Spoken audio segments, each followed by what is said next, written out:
It's Tuesday, February 7th. I'm Josie Duffy Rice. And I'm Tre'vell Anderson, and this is What a Day, where we are giving the shadiest side-eye to anyone talking about downloading the new Harry Potter video game. Yeah, J.K. Rowling does not need your money, nor does she deserve it. Yeah, I thought we agreed that it was okay for you to watch the old movies that are on streaming. It's fine, nostalgia, we get it. But all the new stuff, you can't do it, okay? You can't do it. Can't do it. On today's show, Ohio officials have started the controlled release of toxic chemicals from the site of a train derailment. Plus, some personal news from the hardworking folks who bring you this podcast. But first, early Monday morning, an earthquake hit Turkey and Syria, devastating the region and killing at least 3,800 people. The earthquake, a magnitude 7.8, caused widespread destruction in both countries and could be felt in other places, including Cyprus, Egypt, Israel, and Lebanon. Meanwhile, both countries endured hundreds of aftershocks afterwards, including an unusually strong 7.5 magnitude aftershock in Turkey. This was obviously devastating. Has the region seen an earthquake, this serious before? Oh, it's so devastating. And honestly, this is thought to be the most serious earthquake the region has seen since 1939. Wow. That earthquake killed almost 30,000 people. And tragically, this one is expected to reach numbers at least nearing that. One World Health Organization official said, "We do often see in the order of 8-fold increases on the initial numbers." Wow. So there's obviously a lot more devastation that we'll learn about in the coming days. What impact is this having on Syria, which, as we know, is in the middle of a civil war that has lasted for a decade at this point? Yeah, Tre'vell, the impact on Syria is honestly unimaginable. It's just such a devastating situation.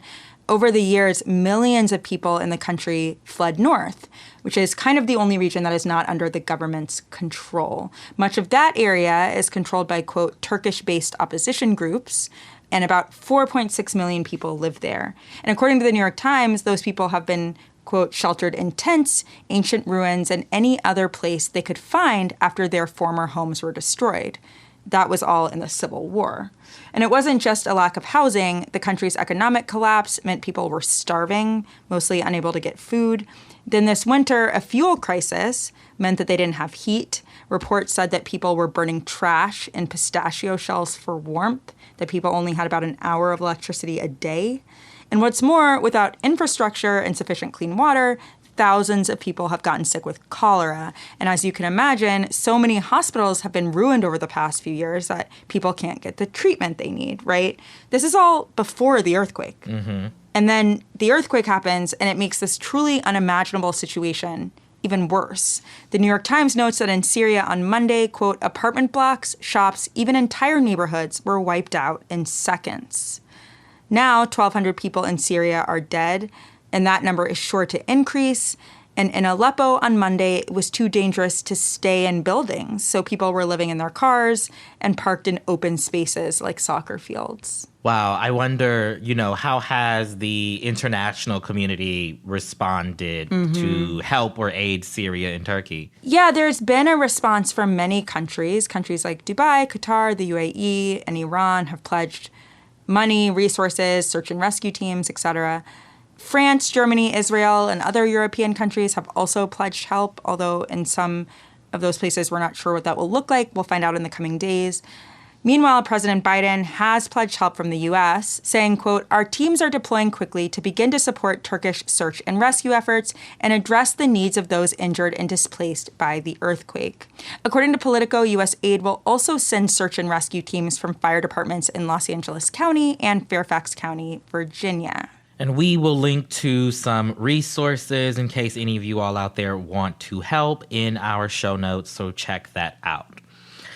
Now on to the story I'm sure you've seen headlines about last week, and that's the alleged Chinese spy balloon. The U.S. military finally shot it down over the weekend, but I want to first recap the 8 days before that and give everyone a little bit of context. So First off, what is a spy balloon? I'm glad you asked, Josie. I have a lot of questions. So a spy balloon is exactly what it sounds like. It's a balloon used for surveillance purposes. There's a long history of countries worldwide using balloons to spy on people. That includes the U.S., which used balloons for surveillance during, for example, the Civil War and World War I. Now, the balloon we're talking about today, sent from China, was gigantic. They say 200 feet tall, or roughly 4 times the size of the Snoopy balloon at the Macy's Thanksgiving Day parade. So really, really, really, really, really big. And then the balloon's payload, which is the monitoring instrument under the actual balloon, was the size of 3 large buses. I was thinking regular size balloon. I mean, I guess I thought it was a little bigger than regular size balloon. I did not think it was 4 times the size of the Snoopy balloon at the Thanksgiving Day parade. Like, now I'm in a totally different headspace. Yeah. You know? Yeah. Like, that's different. Absolutely. Because I was like, how did we even see this balloon?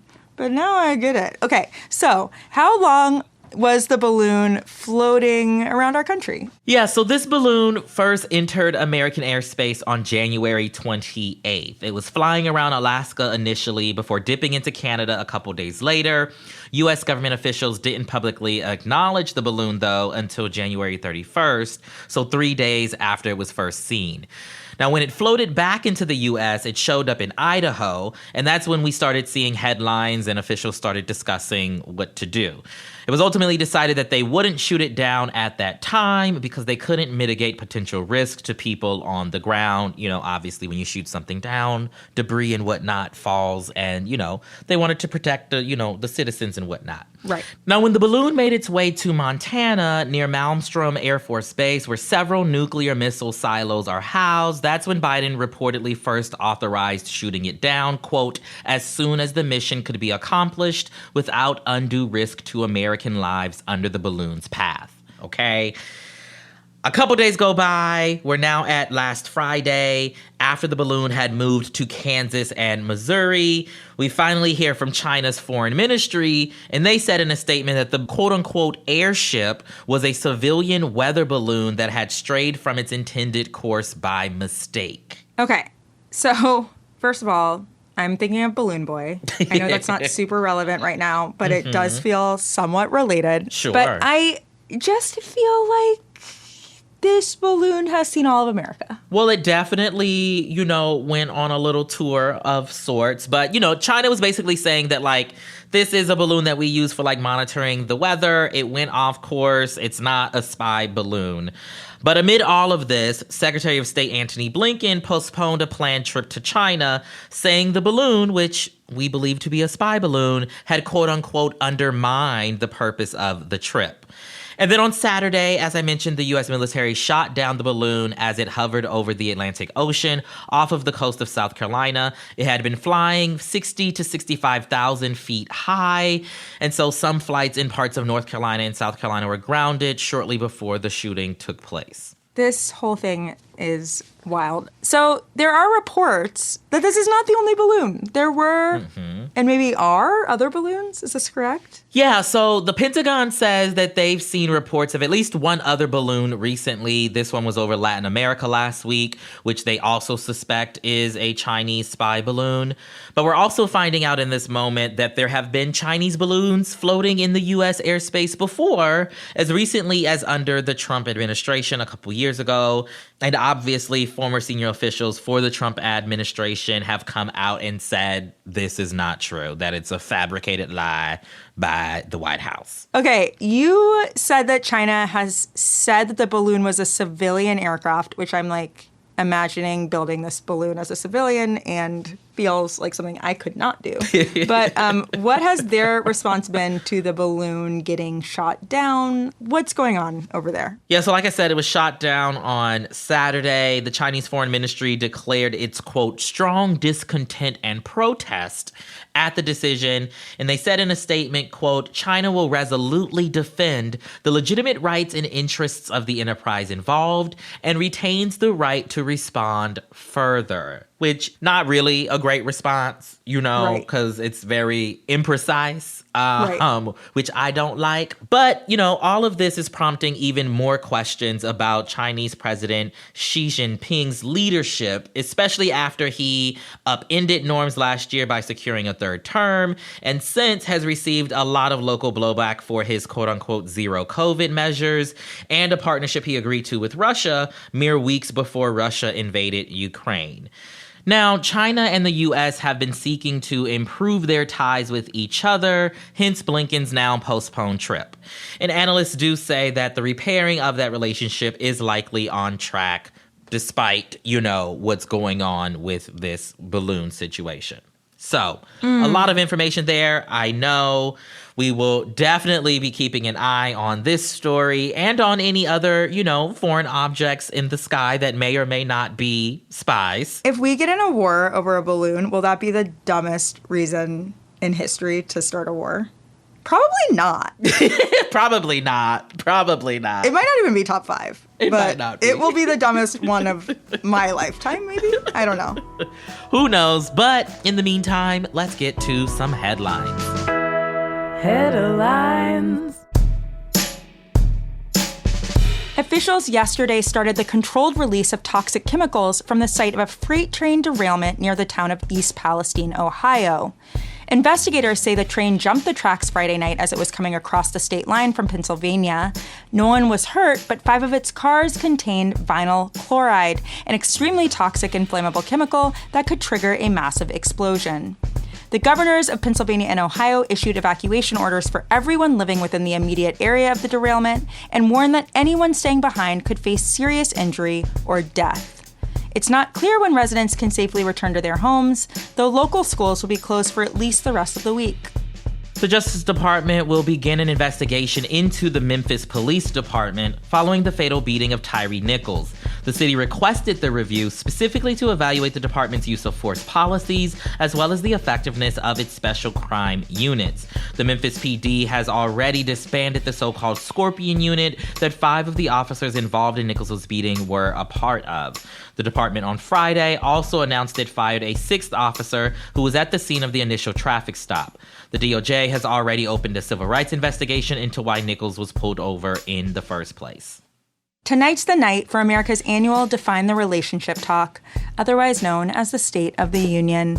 This is President Biden's second address in office, but his first since Republicans took control of the House.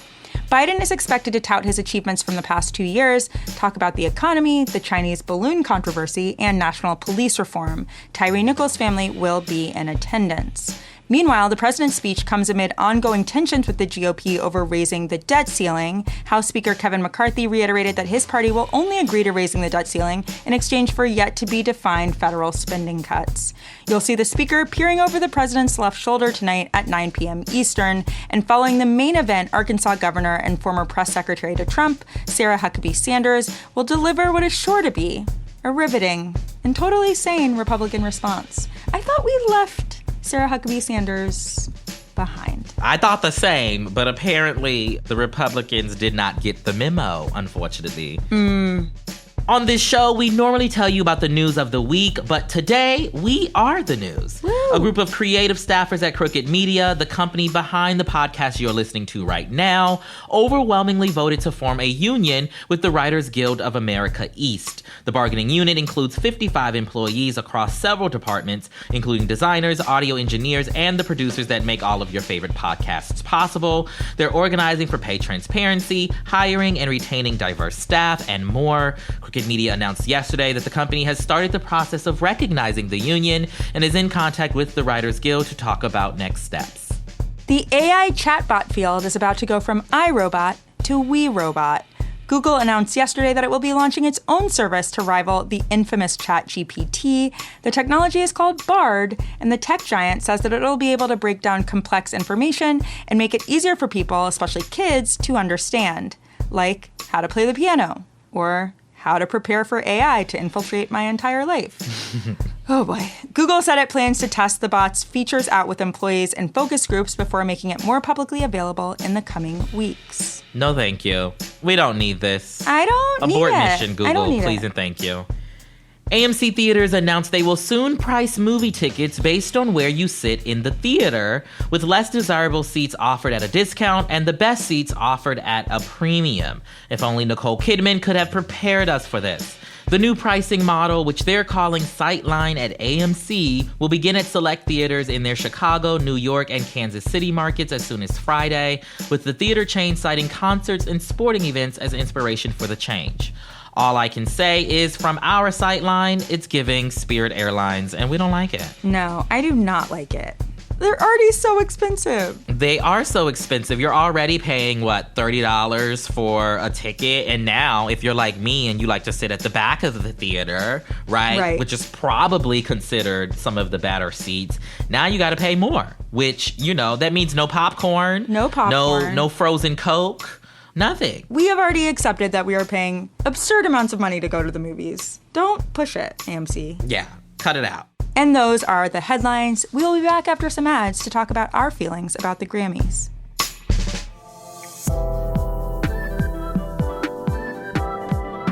What a Day is brought to you by Bartesian. We all have those days. You come home and you just feel like having a cocktail. No explanation needed. But let's face it, not all of us are expert mixologists or have the time to learn complicated drink recipes. That's why I most often opt for a vodka cranberry. Keep it simple. I know you can call me basic later. But check this out. The Bartesian is a sleek machine the size of a coffee maker that makes premium cocktails at the touch of a button.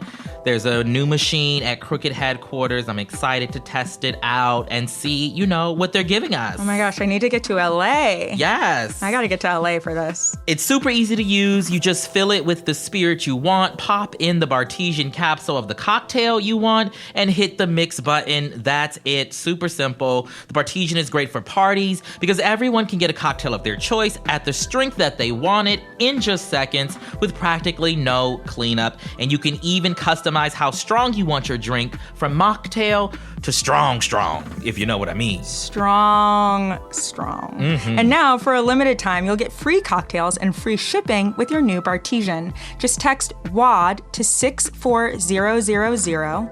Message and data rates may apply. See terms for details. What A Day is also brought to you by Books. Valentine's Day is fast approaching, and we've said this before, but we will say it again. When your significant other says, you don't have to get me anything for Valentine's Day, do not take that at face value, okay? Because everybody wants a little gift. Mm-hmm. Everybody wants a little something special on this day, but also on other days. On other days. And if you are perhaps married to me and you're listening to this, that goes for you as well.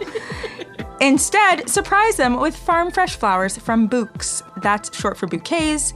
And we want to help you save 25% off your entire Books purchase with the code WAD. Books is different from other flower delivery services. Their sustainably grown flowers are cut fresh and sourced directly from the best farms, so they last way longer. And it's not just for roses. Books has a huge selection of unique designs you'll never find on those other sites. Order Books now, because after the big game is too late. And while you're at it, sign up for their flower subscription and be the hero all year long. Go to Books.com and use promo code WAD for 25% off. That's BOUQS.com,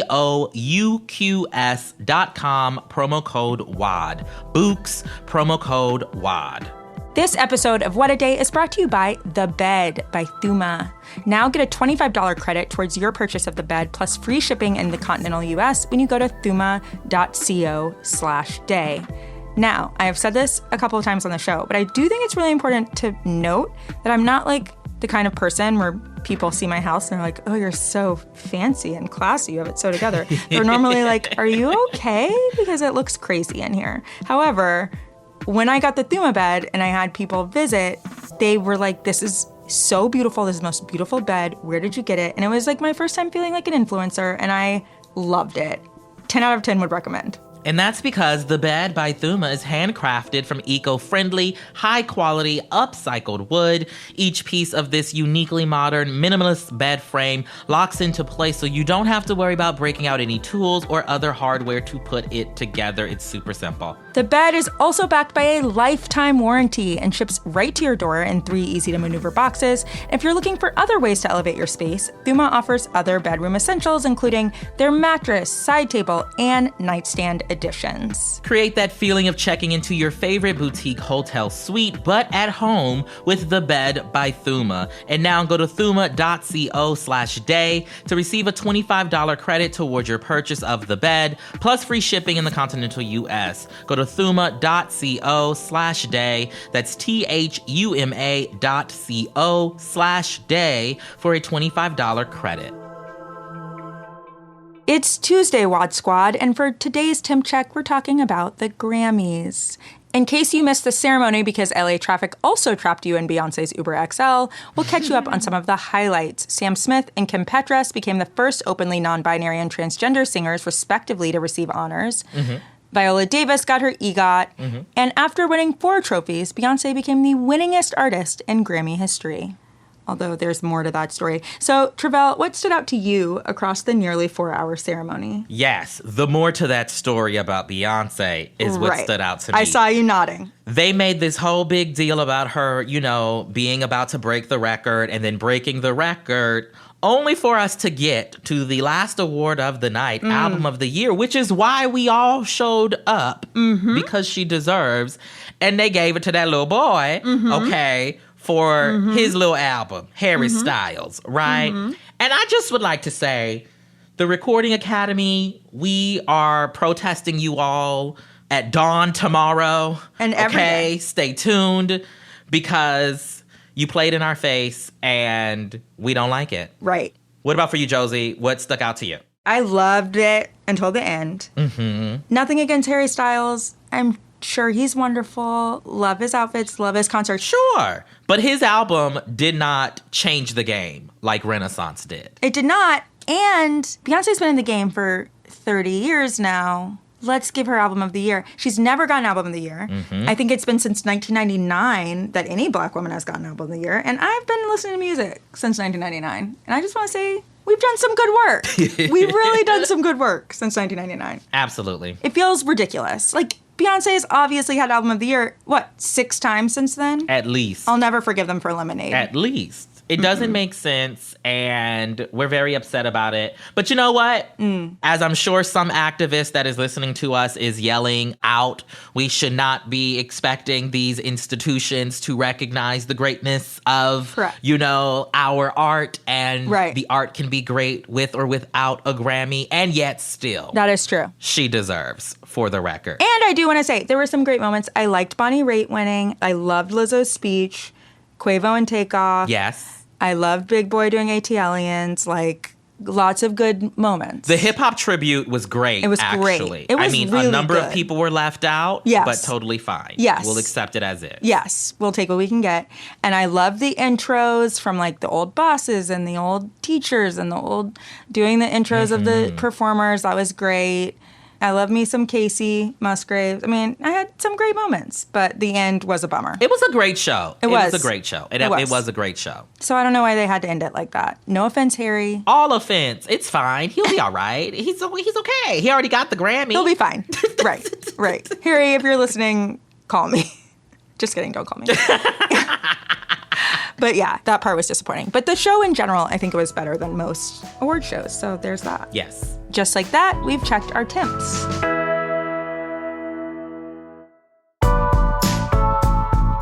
That is all for today. If you like the show, make sure you subscribe, leave a review, make a new award for Viola Davis to win, and tell your friends to listen. And if you are into reading and not just the plot points of the movie you missed from your obstructed view like me, What a Day is also a nightly newsletter. Check it out and subscribe at crooked.com/subscribe. I'm Tre'vell Anderson. I'm Josie Duffy Rice. And Renaissance was robbed. Y'all better stop playing in our face. We're tired of it. Truly. Beyonce, do not ever go to the Grammys again. Ugh, now I'll never win a Grammy. Just kidding. That wasn't on the table.